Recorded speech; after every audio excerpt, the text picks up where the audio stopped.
Okay, and this, I'm going to read now from the space of the tangible hallucination. And it's a special space, the space of the tangible hallucination is a kind of huge installation that an artist makes. Okay. The city has awoken covered in enigmatic scrollings. They're written in green spray paint and proclaim, "The Martians are landing."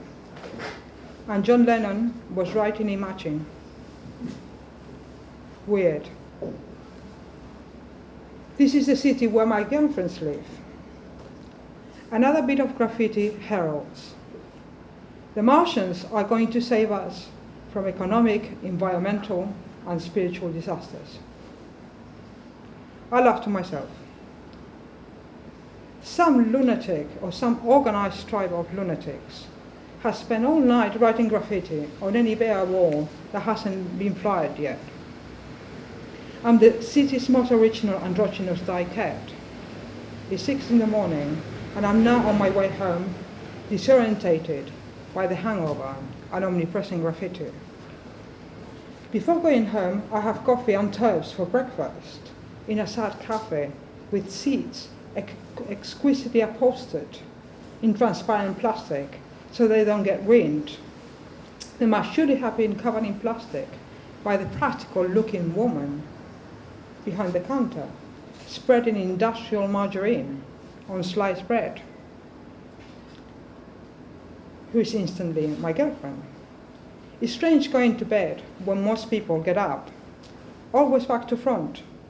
Around the corner, more scroll graffiti declares encouragingly, "The Martians are going to save us from humanity." I flirt endlessly with all the confused little pussycats at night, but I'm not that kind of person. Married pussycats, independent ones, widowed, albino, Swedish, Spanish, Jamaican, cute ones, curious, sensitive, adventurous, tall, short, medium, average, obese, anorexic, blondes, redheads, brunettes, ones with dyed hair, fuchsia, pink, silver, psychedelic, intellectual ones, scruffy ones, above all monogamous ones, rotting in their monogamy that dissolves with alcohol. Since I so often covet my neighbor's wife, etc., etc., etc. I'm amazed by other women's curiosity about my androgyny. My androgyny is a titillating androgyny, like those optical illusions that have two images which you can't take in at the same time. I drink like an animal, I flirt like an animal. I leave at sunrise before they wake up. I give them false telephone numbers. I've seen you before. If I've seen you before, I don't recall. I'm sorry, it's this repetitive drunken amnesia. But if you can trace some wart, some birthmark, scar, the texture and pigment of your skin, might just enlighten me. I'll be back in a minute. But I'm not really like that. The beast that inhabits me is a parasite, which is a many-headed dragon with horns, which are talking fangs, and a torso seething with octopus tentacles of a life in chaos. You must slay the dragon, I tell myself in St. George's warrior pose. The dragon is a demonic possession that defies my pure soul. I know I'm not like that. I'm not that kind of person. I know in my nakedness that my soul is a mystical infinity. The green dragon beast is a mise-en-scène of the noble savage myth, channeling disobedience against the myth of reason, which plunges me down ever deeper. When faced with reality, it's impossible to reason without undiluted suffering getting in the way. Reason never leads to ecstasy. It leads to the impotence of the world, and it was ever thus, a triptych of horrors, drunk on the thirst for power. But now the key won't fit it in the... I need glasses. But now the key won't fit in the lock I'm struggling with. But all 7 doors open with a credit card. There are intruders in my house, I tell myself.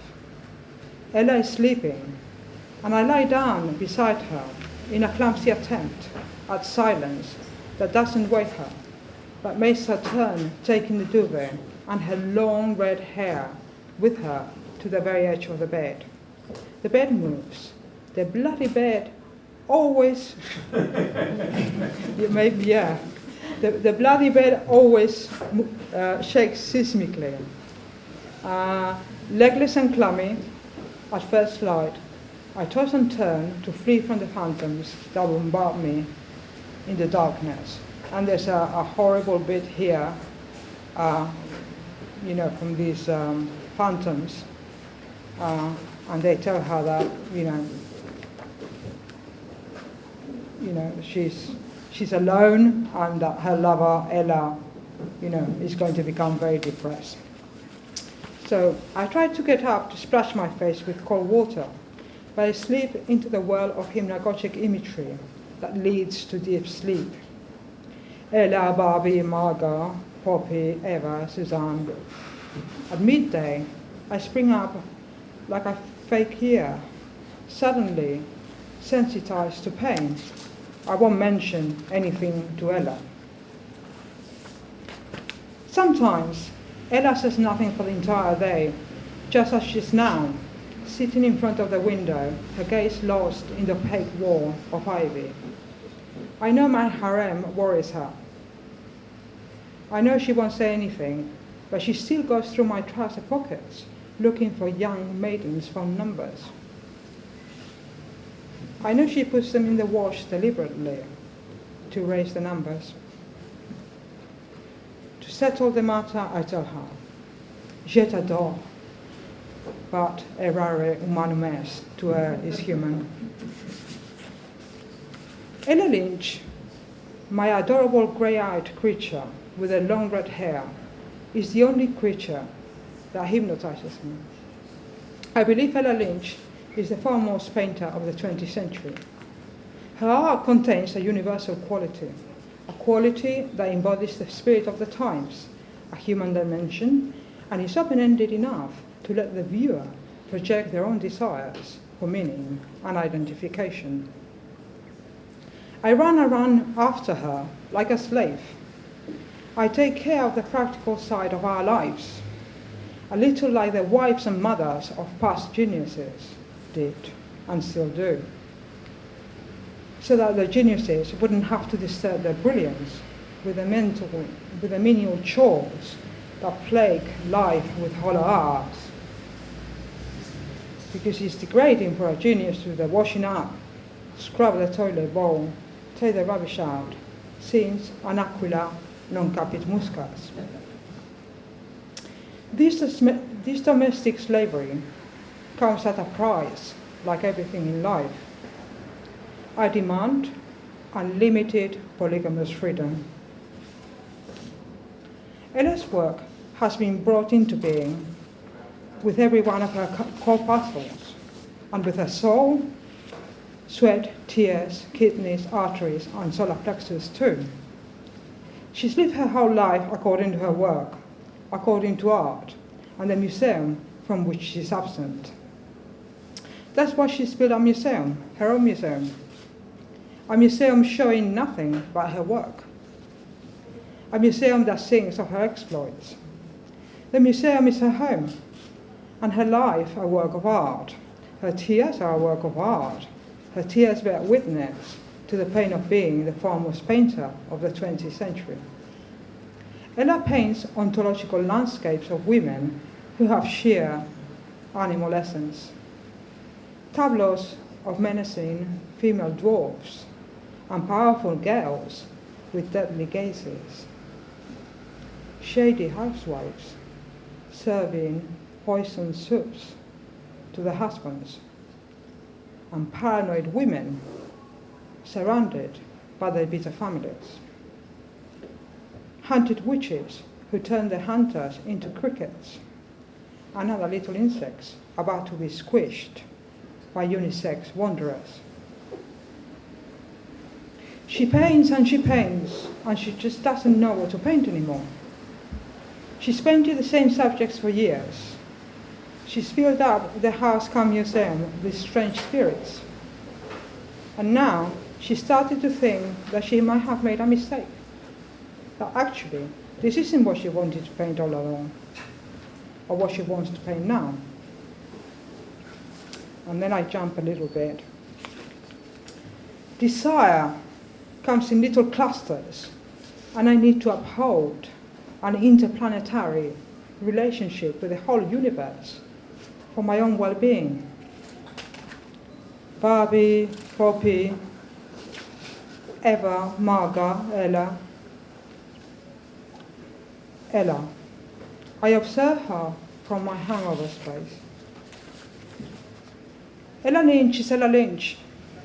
Yesterday, she made a mountain of her canvases in the garden, set them alight, and it all grew to a huge bonfire. She got into her head that she wanted to destroy her work, create something of sublime beauty, escape the spirit of the times. And so she did it. Red fire, blue flames, yellow relays, and black smoke rose against the sky. Now she's put on her white boiler suit, and she's cleaning the house. She's cleaning room by room meticulously, and she's chucking out all the objects, clothes, and furniture that seem heavy to her.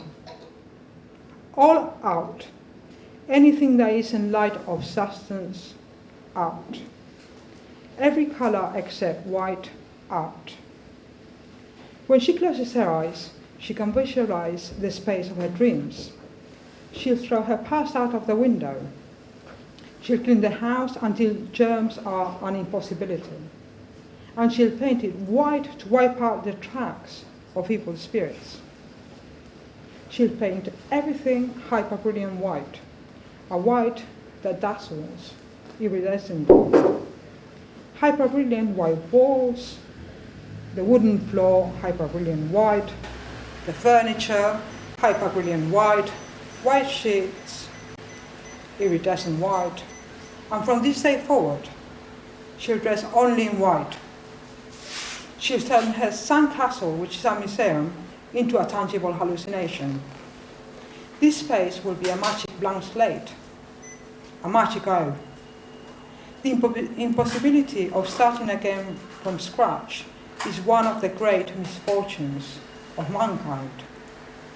It may well be impossible to start from scratch, but Ella will create a virtual scratch, a space that penetrates, that generates moments where time dissolves and gives way to plenitude. The space is born in part of the snow-drenched landscape of a dream. She's in St. Petersburg or Leningrad or Stalingrad. It's November and everything's white. White. While she dreams of being white on the inside, people queue for vanilla ice cream in deep midwinter. The buildings are palest pink, pale blue, pale yellow. She wants to inhabit this fairy tale because the sheer verticality of her body and her heavy, dark-hued clothes contrast in a kind of aggression with the now horizontal purity of the snow. She wants to see herself in the snow, to be freshly fallen snow. Light. The vastness of snow is the vastness of the emptiness that detoxifies like a silent truth. A desert or a star-speckled night. Everything is white and pure, and she wants to recreate this levity. I know that this lightness is one that excludes me. Her sadness has created a distance between us. Her obsession with her work has distanced us. Her yearning to die has distanced us. I rest my hand on her shoulder and say, a perfect love can never be defeated by sadness. But then it occurs to me that I don't believe in perfection. She answers me, love? Perfect? Defeat? I go on. To escape the labyrinth, you have to learn to love life. She replies, loving life means more than just giving in to instant gratification.